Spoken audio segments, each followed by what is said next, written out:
አሰላሙ አለይኩም ወራህመቱላሂ ወበረካቱ ዲስክ ዩቲዩብ ተከታታይ እንዴት ናችሁ? ሰላም ናችሁ ወይ? ከኔ ጋር አልሐምዱሊላህ። ዛሬ ወደ ገጠር አካባቢ ወጣ እያልኩ ነው እና ያው አንዳንድ ትዕዛዞች ነበሩኝ። ከዛ ትዕዛዞች ምንድነው? አይዳተን ኑራንያ ለመሳጅድ እንዲሁም ደግሞ አንዳንድ ዘካተል ማል እንዲሁም ደግሞ ለየቲሞችን እናልብስ በሚለው ሌላም አሉ እንደዚህ ለአንዳንድ ሰዎች ይህንን ስጭልን ለምሳሌ ለምታውቁት ሰዎች እንደዚህ ብለው ታዝዤ ነበርና ያው የቆየሁት አዲስ አበባ ነበር። ከዛ ግን ቀጥታ ስመለስ ያው አንድ ቀን እንደዚህ አይነት ነገሮችን ለማድረግ እንትን ብዬ ነበርና ከዛ ወጣ ስል እንግዲህ በነገራችን ላይ የሚገርማችሁ አንድ ነገር ልንገራችሁ ሰው የሀገራችን ሰው አሁን ላይ ገና ነው ይሄ ካሜራ ላይ መሳቀቅ የሆነ አንዳንድ ነገር ያስፈራዋልና እንዲሁም ደግሞ አንዳንድ ሰዎች ደግሞ ለምን ልጆቼን ቪዲዮ ትቀርጭብኛለሽ ወይም ደግሞ ለምን እከሌ ገባች ያንቺ ቢሆን አንዳንድ ትችት ነገሮች አሉ በነገራችን ላይ እና ለዛ እኔም ትንሽ እየፈራሁ ነው የማደርገው እና እንግዲህ ከዚህ በፊትም ይሄን ቪዲዮ ለቅቄዋለሁኝ።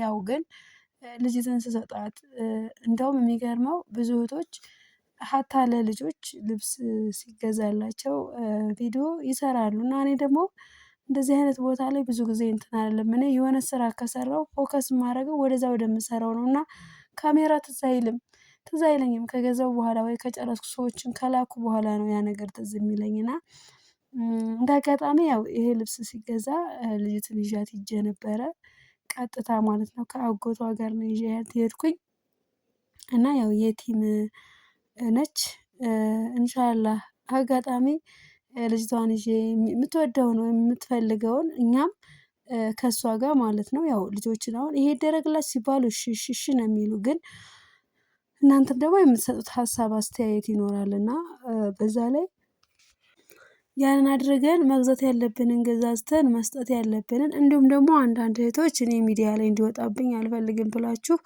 በውስጥ የተደረገላችሁ ልጆች አሉ። ለምሳሌ ሳንቲም ልከውልኝ 5 ኪሎ ፍርኖ ዱቄት ያከፋፈልኩት ሰው አለ። በተለይ ያው የሰጠሁት ለትልልቅ እናቶች ነው። ለእነሱ ነው የሰጠሁትኝ። በነገራችን ላይ ብዙ ጊዜ ሳንቲሙን ነው የሚፈልጉ ለምን እንደው አላውቅም። የሆነ ነገር ስትሏቸው ሳንቲሙን ብትሰጡኝ ምናምን የሚሉት ነገር አለ። ሳንቲሙን ቢሰጡ ለምን እንደሚያደርጉት እኛ አናውቅም። ብዙ ጊዜ ሀገራችን ላይ ባጢል አሉ ሽርክ አሉ ቢድዓዎች ነገሮች አሉ ግን ቀጥታ ዱቄት ሳይሆን ስልት ከሆነ ማስፈጠሪያ እንዲሁም ደግሞ የገብስና የአጃ ክኮች እነዛንም እንደዛው አድርጌያለሁ ማለት ነው። እና ለምን እንደዛ አደረግሽ ካላችሁኝ አንዳንድ ሰዎች የሆነ ያንን ብሩን ለሆነ ነገር ለማይፈለግ ነገር ሊያደርጉት ይችላሉ በማለት እኔ ሳንቲም አልሰጠሁም። እና እነዚህን አድርጌ ከነዛ አንዱ ያው እንግዲህ ኢንሻአላህ ይሄንን ህፃኔትን ልብስ የቲም ነች።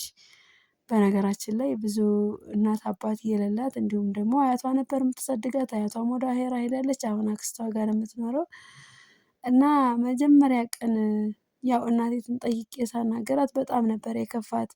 እኔ ቸገረኝ ብያችኋለሁ ምናምን ነገር ብዙ ነገር ነው የተፈጠረው ግን በመጨረሻ ያው ተሸንፋ ልጅቷ እንድትለብስ ልጅቷ ግን በነገራችን ላይ በጣም ነበር ያለቀሰች ማለት ነው።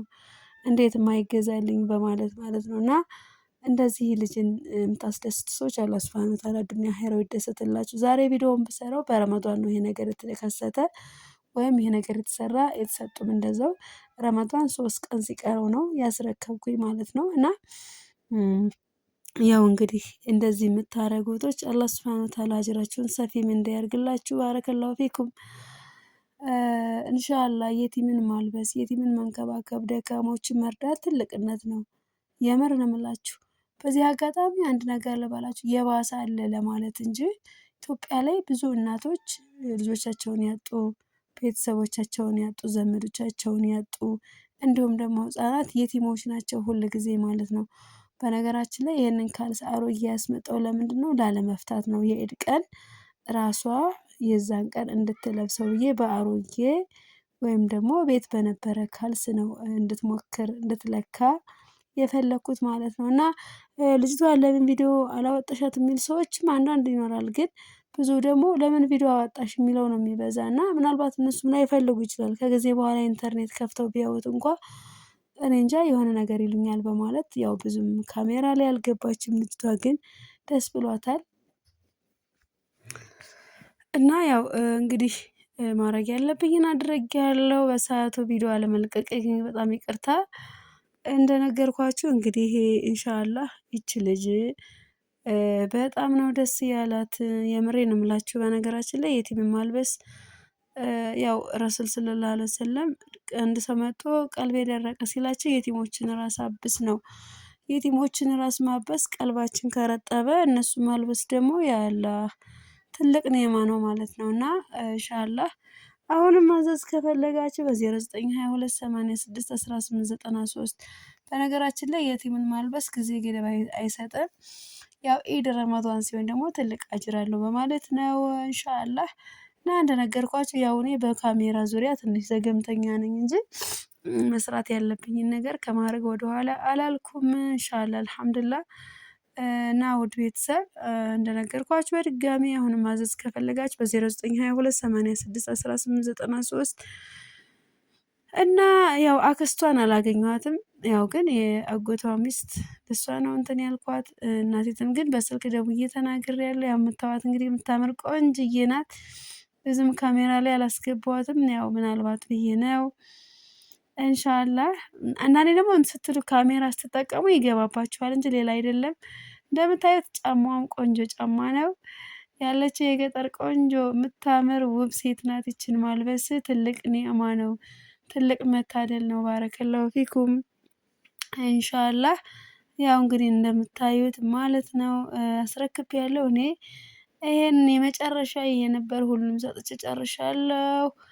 ወደፊት እንግዲህ ማዘዝ ከፈለጋችሁ ኢንሻአላህ ቁጥሬ አለ ማለት ነው ሁሉም ቦታ ላይ ማናገር ትችላላችሁ። ያው እንግዲህ ጨርሼ እየሄድኩ ነው። ግቢያቸውን ነው እንግዲህ የማሳያቸው ይሄ ማለት ነው። ያው እንግዲህ ገጠር እንደዚህ ደስ ይላል አየሩ ምናምን በጣም ነው ወላሂ ደስ የሚለው። ደስ ብሏታል ልጅትም እናቴትም ያው መጀመሪያ ላይ ቤተሰቦቿ ገዝተው ስለተቀመጠ ነው እንጂ ያው በሰአቱ ያው ረመዷንም ኢድ አካባቢ